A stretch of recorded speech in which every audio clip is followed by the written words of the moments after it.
Convention തുടരുകയാണ്. പ്രതിപക്ഷ നേതാവ് വി ഡി സതീശൻ സംസാരിക്കുന്നു. തത്സമയ ദൃശ്യങ്ങളിലേക്ക്. കുഴപ്പമില്ലെന്താ പറയുന്നത്? കുഴപ്പമില്ല. ആയിരക്കണക്കിന് കോടി രൂപയുടെ അഴിമതിയുടെ സ്തൂപമാണ് തകർന്നു വീണുകൊണ്ടിരിക്കുന്നത്. പിന്നെ മുഖ്യമന്ത്രിയുടെ പറഞ്ഞു കേരളത്തിൽ ഒരു ധനപ്രതിസന്ധിയില്ല. കേരളത്തിൽ ധനപ്രതിസന്ധി ഉണ്ട് എന്ന് പറയുന്നത് വികസന വിരുദ്ധരാണ്.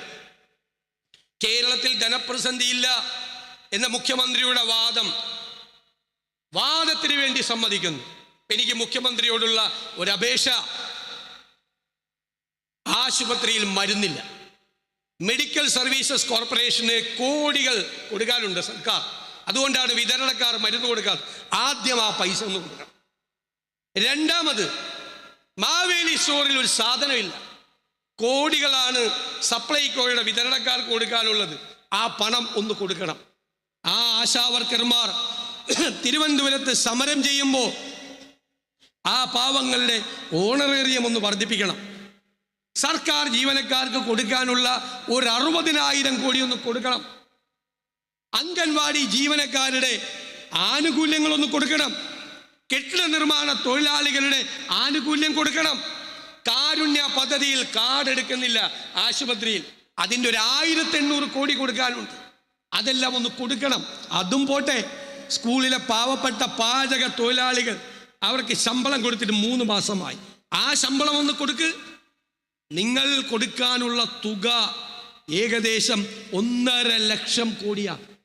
ഉമ്മൻചാണ്ടി സർക്കാർ അധികാരത്തിൽ നിന്നിറങ്ങുമ്പോൾ കേരളത്തിൻ്റെ ആകെ പൊതുക്കടം 1.5 ലക്ഷം കോടി. 2026 ഇവർ അധികാരത്തിൽ നിന്നിറങ്ങുമ്പോൾ കേരളത്തിൻ്റെ ആകെ കടം 6 ലക്ഷം കോടി. കേരളത്തെ പാപ്പരാക്കിയ, കേരളത്തെ തകർത്ത് തരിപ്പണമാക്കിയ, ജനജീവിതം ദുരിതപൂർണമാക്കിയ സർക്കാർ. KSRTC കൂട്ടാറായി. KSEB 3 പ്രാവശ്യം വൈദ്യുതി ചാർജ് കൂട്ടി. ഇപ്പം കൂട്ടി ഏപ്രിലിൽ. ഇന്നലെ റെഗുലേറ്ററി അതോറിറ്റിക്ക് കൊടുത്തിരിക്കുന്നു 32 പൈസ കൂടി യൂണിറ്റിന് കൂട്ടണമെന്നാണ്. ജനങ്ങളെ ദ്രോഹിക്കുന്ന ഈ സർക്കാർ, കമന്ന് വീണാൽ കാൽപ്പണവുമായി പൊങ്ങുന്ന അഴിമതിക്കാരുടെ, കൊള്ളക്കാരുടെ സർക്കാർ, ഇവരെയാണ് ജനങ്ങളുടെ കോടതിയിൽ വിചാരണ ചെയ്യാൻ പോകുന്നത്. ഇത് കേരളത്തിലെ മുഴുവൻ ജനങ്ങൾക്ക് വേണ്ടിയിട്ടാണ് നിലമ്പൂരിലെ ജനങ്ങൾ പോളിംഗ് ബൂത്തിലേക്ക് പോകുന്നത്. നിങ്ങൾ നടത്തുന്ന പ്രതികരണമാണ് ഈ സർക്കാരിനെതിരായുള്ള ഏറ്റവും വലിയ പ്രതിഷേധത്തിൻ്റെ ശബ്ദം.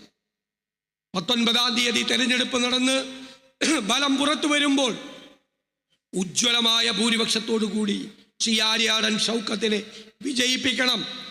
ഈ അന്തിമ പോരാട്ടത്തിന് തയ്യാറെടുക്കാൻ മുഴുവൻ പേര് ഒരുമിച്ച് നിന്നുകൊണ്ട് പോരാടണം എന്ന് ഞാൻ അഭ്യർത്ഥിക്കുന്നു.